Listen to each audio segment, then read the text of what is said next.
Good afternoon, fans from around the world. It's Global Politics, and today we are discussing the news of Joe Biden stepping down as the presidential candidate of the Democrat Party. And with me to discuss that is Lerato from South Africa, Wari from Port Harcourt, and Mustafa from US of A. You guys are welcome. US of disarray.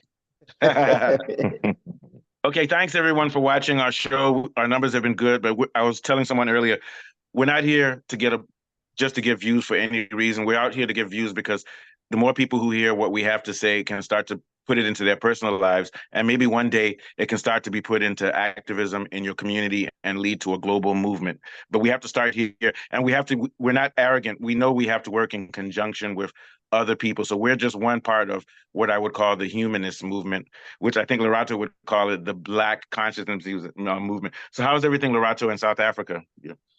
Oh man, everything is good. It's a little bit cold today. Okay. It's cold. Yeah, you guys are in the southern hemisphere and we're in the northern hemisphere. But anyway, today is indirectly about South Africa because what happens in America affects the whole world. Especially what happens in South Africa affects the whole world too, and Russia. So we're part of one globe. And to me, it's very disturbing what's going on in America. Give us what your impressions are, because I know Biden has stepped down now. And that's what we want to focus on. And Kamala Harris might be taking over for him. Just tell us in general, also with the backdrop of the assassination attempt of Trump. Yeah, no. I think they've been sort of manufacturing this consent that Biden was going to step down since the debate, which I didn't watch. I saw bits and clips of it. Yeah, I think they forced him in a way that's kind of undemocratic also, but continue. Yeah. But I only saw short little clips of it because I genuinely did not think that any minds were going to be changed by that debate, or that anything new was going to be said in any case. But I think that the Democratic Party was taking a huge risk trying to run with Biden already, and limiting themselves to such a tested. I mean, like, I know he tested. Sorry, can I interject? Can I interject very quickly? I stopped getting involved in American politics when they undermined Bernie Sanders. Now I know that Bernie Sanders is a fraud, but back then he looked as if he was a socialist. So he was supposed to beat Hillary Clinton, and he would have beaten Trump easily. They marginalized him in the process of choosing. The Democratic Party doesn't use the democratic means of choosing. They don't have to because they're a private party. So it's not like in South Africa where money comes from the government. So every party has to be democratic. So the Democratic Party undermined him, and they put Hillary forward, even though they knew she could lose to Trump, because they want him. The Democratic Party and the Republican Party are the same party, and Bernie Sanders was an outsider. So same thing again. Bernie Sanders was beating Biden, and they got their money together, and they overrode the democratic process, and they rigged it so that he would win, even though he was old. Then to get black votes, they chose Harris, who is not liked by blacks or anybody in America, but they chose her. So my theory is they chose her because they knew Biden was not sustainable because of his health, and she's a puppet. So what I'm trying to say is that's why they kept Biden so long, even though he's old, because he's not running the show. What's running the show is the anti-Russian, anti-Chinese, Palestinian movement that wants to keep on making money, and they'll keep even an invalid in office to do it. And Biden has been around since the 70s. He was against apartheid. He was against abortion. He was for apartheid, for abortion, and also for no rights for blacks. Then all of a sudden he flipped it when the neoliberal movement came. So he's their boy, and he's been their boy since 1980. And now they want Harris to be their girl. And if Harris loses, they still have Trump. Continue, Lerato. Sorry, I was just taking that cue from what you were saying about them taking a risk on Biden. Continue. Yeah, no, for sure. But I'm just saying also that when I was saying that he's tested, that's exactly what I mean in terms of his political history. He's been tested. He's been tested just like water. We know water will keep you alive. We know Biden will always be for whatever that rubbish movement they have. Go ahead. Yeah. So we know through some of the bills that he's sort of supported in Congress and all those things, and in the Senate. I think he was a senator, right? The youngest senator. Yeah, senator for a long time, for almost 30 or 40 years. And very quickly, he had already started his companies and stuff in Croatia when he was a senator, even before he became vice president, because they could see that far ahead about the Russia-Croatia war, which tells us the type of demons we're dealing with. Continue. Sorry. Yeah. So I think you meant Ukraine. Yeah, Ukraine. Yeah, that's what I meant. Sorry. What did I say? You said Croatia. Yeah. Oh, no, yeah, Croatia. I think I'm thinking about football. Where's the wine? Yeah. Because it's Eastern European. Eastern European. Sure. Yeah.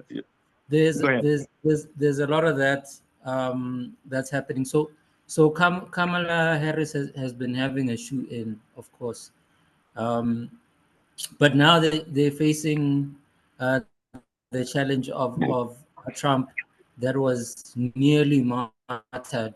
Yeah, and I'm sorry to cut in front of you. I'm not making conspiracies, but that comes in line with if they really want Harris and these guys there and they want to keep their people and Trump is an outsider, they could go so far as to try to kill him, but they couldn't pull it off because you just can't do it. It would have caused, I think that I'm not saying that's what happened, but it's a very not likely, but it's one of the possible theories is that maybe that's why they tried to kill Trump. Yeah. But I mean the attempt, botched as it was, and whoever sort of planned it politically and whatever sort of boosted Trump's at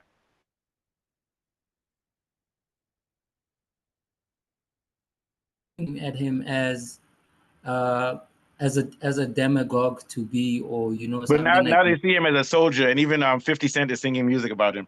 and now like views have changed about him. But even before that, I mean, we were seeing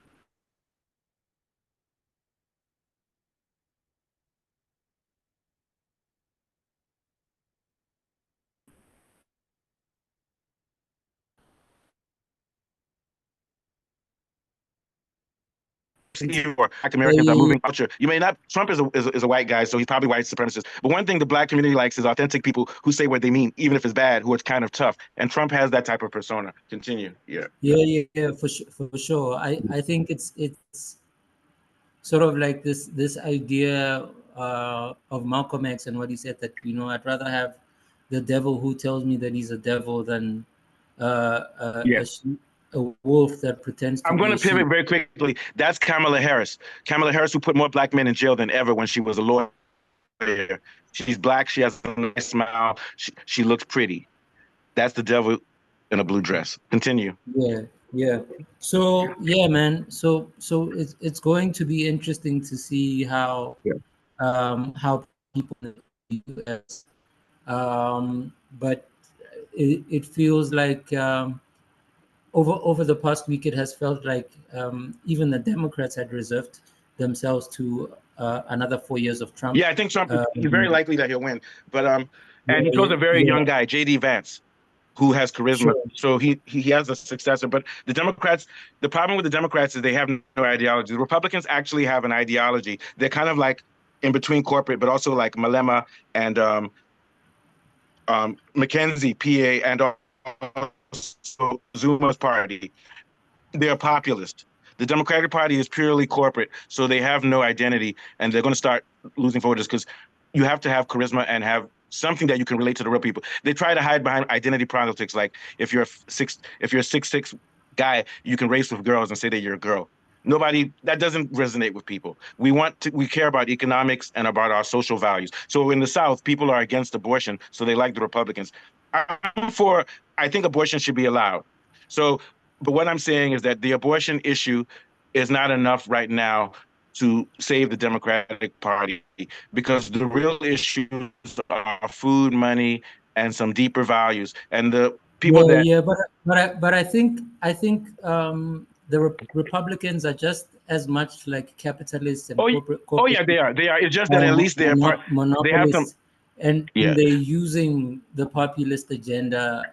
To sort of rile people up. Can I add one thing quickly, though? The Republicans, one thing they do is that they keep their promises. When they say we're going to get rid of abortion and they tell their fans and the fans like it, they actually follow through with it. So they follow through with their agenda. It's evil, because they know in the long run it'll help their corporate sector. Sorry, continue. Yeah, man. But I think it's the same thing that we can take it back. I like to read history. So we can take it back to what Malcolm was saying before he was assassinated, about how the ruling class is sort of stamping over all the little guys, regardless of whether you're white or whether black. you're on left or right. Mm. And even Hampton said this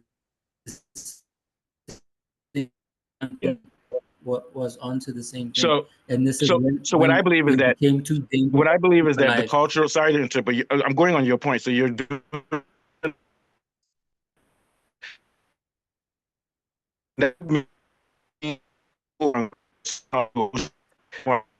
food, and we were safe. So as a white person, you don't like black people, no problem. Yeah. Don't hang out with them. Stay in your house and eat your food, have your health care, and we do it, which is what you saw in France, where the left and right are starting to come together to attack the center. So I'm hoping the same thing will happen in America. The redneck guys, you say you don't like black people, but you like food, right? We black people like food too. Gay people like food. So my point being, and we don't like violence. So we'll say, okay, you know what, you're just polite. You don't really like the other side, but you're polite. And you're like, don't worry, we'll live to fight each other another day, but let's get rid of the center first. Continue for 2 minutes, then we'll go to Afolabi, Lerato. Thank you. Yeah. This is the Lerato and Moose show so far. I'm just kidding, you guys. It's because Lerato always has things that makes us talk for like 6 hours. We do shows for 2 hours sometimes. Go ahead.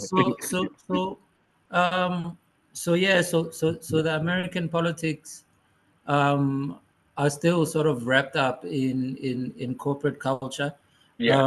And some of the things that have shown us how enthralled and tied up they are. I mean, including this thing that's been happening in Israel and in Gaza. Show us exactly how sort of tied down they are to and that thing is destroying the moral fabric of America, because 30 years from now, America will be talked and Israel will be talked at the same level as Hitler. And people will say, how did people sit down and do that? Our forefathers were evil people because we didn't stop the U.S. and Israel from killing children in Palestine. That's going to be our curse.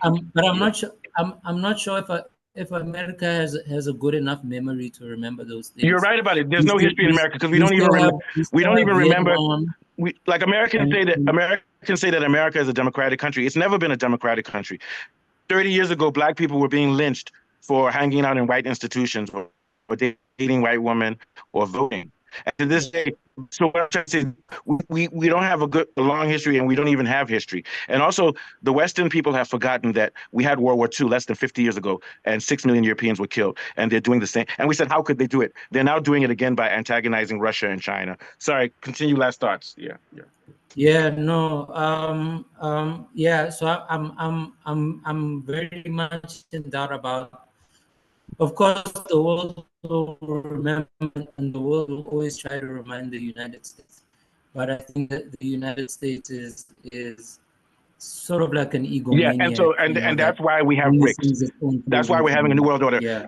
The Chinese people are, they also have an imperial mindset, but their imperial model is to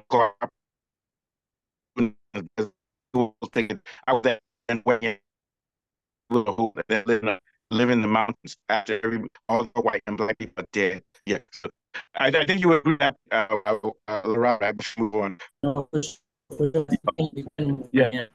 So we're going to go to Warif. What do you think about going on in America with Biden stepping down, Trump almost getting shot? What are your thoughts? Okay. All right. Oh, recording is back. Continue. Yes. Yeah.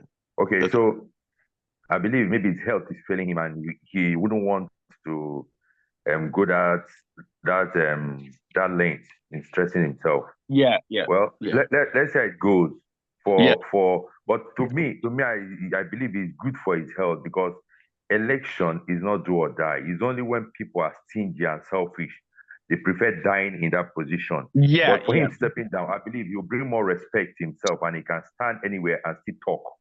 Not that when you know that you have nothing to offer, you still want to stand and deceive the masses. But for him stepping down, I think it's a good one for him. Then for Trump, here's what I think. Okay, go ahead. Very quickly, I think that it's very likely that he was forced to step down. I don't think he wants to give up power, but it's in his best interest to step down, even for him. Spend time with your family, your son. Continue. And you can move on to Trump. Yeah. So for him, stepping down, how with some other politicians, mostly political leaders, mostly in Africa, can take a clue from that. If you're not doing well and the people don't want you see that you're not solving any problem, why not just step down? Yeah. Maybe I'm wrong. You can tell me, Lerato, is Museveni still around, or the guy from Tanzania or somewhere who's like 80-something years old? I don't know who. Is it Museveni, or there's one leader in Malawi or Tanzania who's like very old? I don't know if any of you guys know. I think it's Museveni in Uganda. Let me tell you, Museveni, when I'm 50 years old. When I was 12 years old, when I was in Zimbabwe, I knew about Museveni. That was 38 years ago. I knew about him and Samora Machel and all those guys, and he's still around. Oh my goodness. Sorry to interrupt. Go ahead. I think for him, whether he stepped down willingly or maybe he was under pressure, I think it's a good one for him. Yeah. So he can stand tall and talk. Then for Donald Trump, he said he took a shot for democracy. Yeah. Supposedly for democracy, like Fela said, democracy.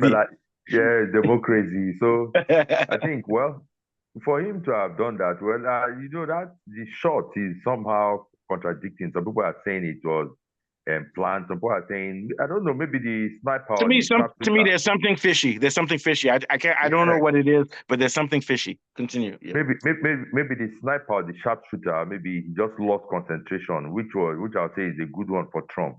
And even after he took the shot, after the shot missed him, he was still raising up his hand to tell them that he's still standing. So, but he needs to be careful, and I hope he.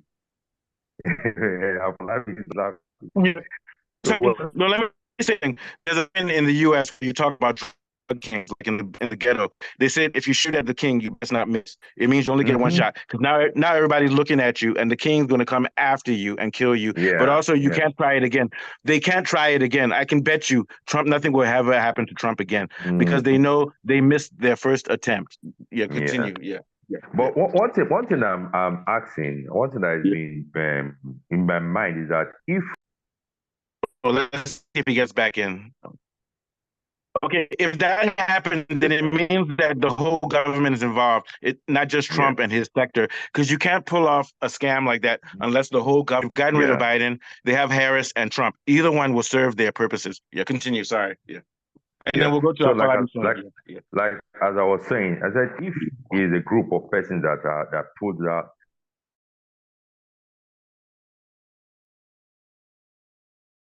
is a personal something I wouldn't know. So craziness. Yeah, craziness. But this goes back 2016. Trump did this, Trump that, Trump is Hitler, blah blah blah. If somebody's mental and they want to kill somebody, they'll just choose Trump, because that's what the press says. So I'm saying that the media is dangerous. We need to stop listening to the media and form our independent ideas about politics. To me, it doesn't make to me, the bigger problem is not who wins the U.S. election. The bigger problem is when will America and the rest of the world realize that the U.S. is controlled by corporate interests, which are destroying the world. Sorry, continue. Yeah. So I believe with what happened, maybe whenever it's going out for a public function, I believe tightening up security. And I know Americans, they have one of the best security. So for such type of thing to happen, that's why it's me thinking that why it seems fishy. It seems fishy. Yeah, that's all I can say. Because an ex-president is always a president. Yeah, and he's supposed to get full. If he's not. And do you know what they said? You know what they said? Military, a general. You know what they said? Biden and Harris were in the same state that day, and they took some people off of Trump's detail to give them, which is why they didn't have enough coverage for Trump. Can you imagine? But you have money for Israel to bomb. You have billions for Israel to bomb people, but you can't provide 2 extra servicemen for Trump. It doesn't look good. That's all I can say. Yeah. But I know. Tell us your real view. You believe that there's something fishy too, right? Because we talked about this. Sure. Well, before I round up, I'll just say politics shouldn't be a do or die affair. Like in Nigeria, they always say politics is a dirty game. But I don't believe politics is a dirty game. It's human being that makes politics dirty. Yeah. So you should learn how to step down if you're not doing well, or to give up. Warif, I have a better one. It's a compromise.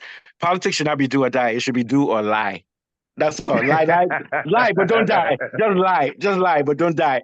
You know what I mean? Be corrupt, but don't destroy humanity. Do a lie. Thank you. True, All right. true. So we're gonna go to you, and we'll end with you today, Afolabi, for like 5 or 6 minutes. Give us your thoughts. Yeah. Okay, so basically, it was always on the cards that Yeah. Biden was going to step down. His mental and cognitive decline was there for all to see, even during the debate. I'm just so puzzled that it took him so long, to step down. This is 105 days to the elections, and it's going to affect the Democrats, their strategy, and all Yeah. whatnot. The Republicans were ready for this, and I'm sure they already have a plan. Sorry, Afolabi, I hate cutting in front of you, but I want you to finish. I'm going to say quickly, when you have dementia, you become stubborn. I think Biden didn't want to give up power. He was supposed to hand it over earlier, but it's like Lord of the Rings. Once you get a taste of power, when you're 80, you're still in your mind, you're a young person and you don't want to give up. And I think lust is why he stayed long. But now I'll let you continue. Yes, I guess that's why. And one of his trusted advisors, his boss for 8 years, Barack Obama, even advised him, to reconsider his candidacy, but he staunchly refused. And this was almost inevitable. And now the most annoying part is his open endorsement of Kamala Harris. It shouldn't have been so quick to endorse Kamala Harris, because even in the Democrat Party, there appears to be divisions. Not everybody is sold out on Kamala Harris. Even Barack Obama is not a Kamala Harris person. But also very quickly, Obama is their Manchurian candidate who they use to fool Black people and everybody. He's part of their big system. But continue. So that's basically people like Chuck Schumer, Nancy Pelosi. They've been losing their faith in Biden's ability to win against Trump. Yeah. And if you look at the polls too, recently it's Republican 52% down to Democrats 47%. So it was obvious that they were on a decline, and they should have taken this decision a long time ago. Now, they've wasted a lot of money in campaigning, and it has gotten to this stage. Where they're going to get money from to continue, it's going to be a big challenge for them. Can I also add one more thing? Yeah. Can I also add one more thing? Yeah. They gave billions to Biden's campaign committee. That belongs to his private campaign committee. So they can't get that money unless they use Harris, because she was part of that ticket. You see the corruption? Because they would lose all that money, because Biden could be like, okay, I'm out.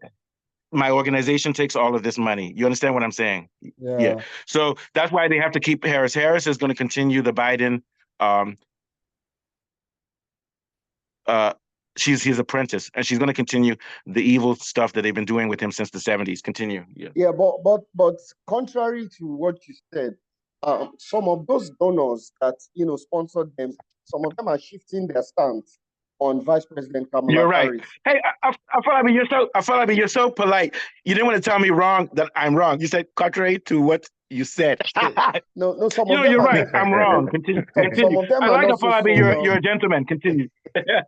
So as his campaign continues to struggle, Kamala Harris to me is not really everybody's candidate. She currently opens. No, she's gonna sink. She's gonna sink. Yeah, but she's not really a favorite among the. I think I think she has a 45% chance of winning, just because Trump is so divisive. I think she has a 45%, which is pretty high. Continue. Yes. On the other hand, the Republicans have spent so much money on Donald Trump's lawsuit. But when someone like Elon Musk is endorsing Donald Trump openly, you can giving him money. Yeah, so you can imagine that they will still have enough cash to burn. I think the Republicans are going to win. Trump is going to win. Yeah. So it's obvious now that I don't see what last-minute plans the Democrats are going to do. The initiative has shifted to the Republicans. And I don't see how they win this election. Really. Sorry, can I add one more point? The Democratic Party is run by Pelosi, who's 80. It's run by Hillary Clinton. So I think they don't care if they lose, because they've already made their money from the scam.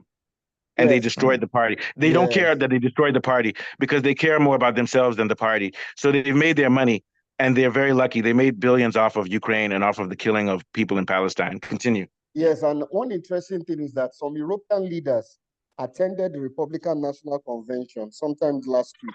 It appears that means they already know. They know that Trump is going to be their boss. Exactly. So they're trying to align with the Republican Party in anticipation for a victory. So it's not auguring well for the Democrats, especially NATO and you have some of the. Can I add one point? And like Lorato Yes. said, the Republican Party doesn't lose, the Democratic Party loses. The common man loses because both parties, even if the Republicans win, the Democrats have made money. It's Americans and also the world, working class people in the world who are going to suffer. Sorry, continue and end us off. Oh yeah. So with just one last point to talk about the European leaders. The gentleman Jens Stoltenberg, who is the NATO chief, is already urging Europe to engage with Trump, and that's going to mean that a lot of aid going to Ukraine is going to stop when Trump becomes president. Yeah, so, but they're going to continue in Israel, though. Yeah. Oh, they'll continue in Israel, but it won't be as much as, because there are a lot of domestic issues, especially when it borders on immigrants. You know, the Republicans are so annoyed with the Democrats because there has to be no screening, no security checks. Everybody's just coming into America from. And can I speak? I'm not against immigrants, but I've seen how drugs coming from South America are killing people in America. Cocaine.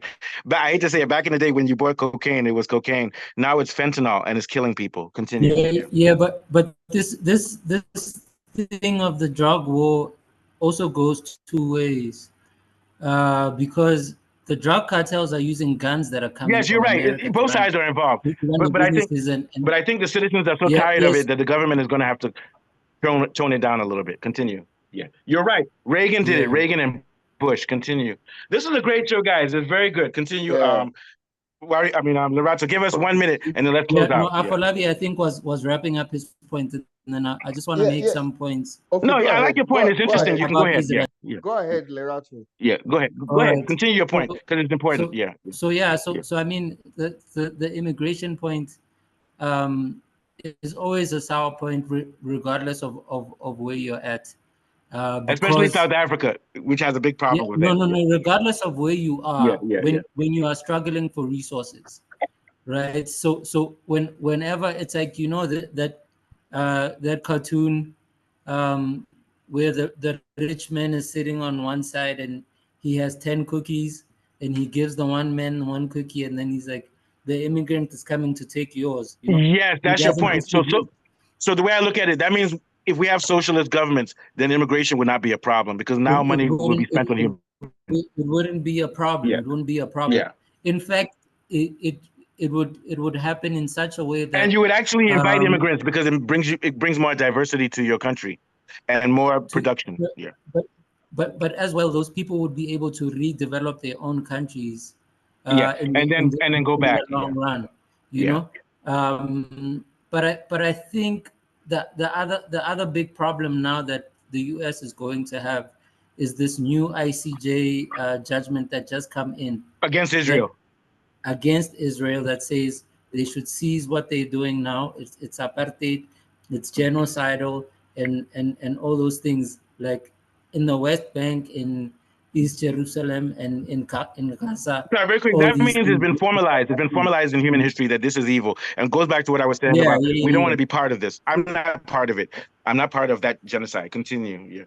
So the United States cannot, in good or even in shifty conscience, be involved in anything that happens in Israel. They have to. Personally, I think that Trump is the political animal. I think doesn't want to go down in history as being evil. What do you think? I'm serious.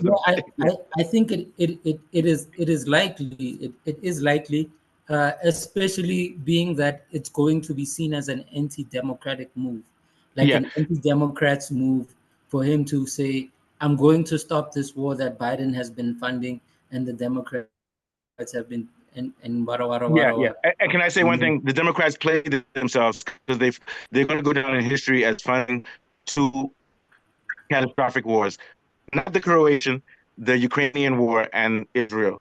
So themselves, they did because they're old people who don't care. Continue. Sorry, this show went longer than we thought because it was very beautiful. Sorry. So Trump is definitely going to take advantage of that. Even though, I mean, he was the one who moved the embassy from Tel Aviv to Jerusalem. Regardless of man, you guys do your homework. You guys are making me look bad. You guys are good, man. You're doing your homework. Continue. But he, so he's going to sort of like put on a double play with regards to that. Trump. Don't underestimate Trump. He's not stupid. He plays dumb. He's a very strategical human being. He's been planning for this since the 1980s to become president. Continue. Sorry. Yeah. Yeah. No, I'm saying he's going to sort of like play both sides to make it look. Oh yeah, he played both. Which is better? The Democrats are only playing one side. He's the good guy when he gets to end the war, but it's legally mandated that war has to stop. So, Lorato, here's my only problem with Trump. Trump killed General Soleimani in Iran. He didn't want to do it, but the CIA told him he had to do it. And that caused a lot of problems in the world. Will relax on Iran, which could cause a world war. What do you think? Yeah.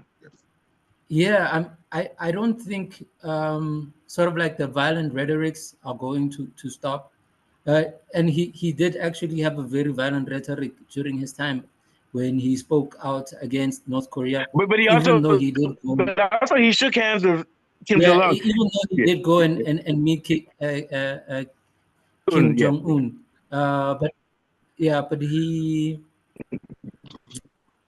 this is what I'm saying, like,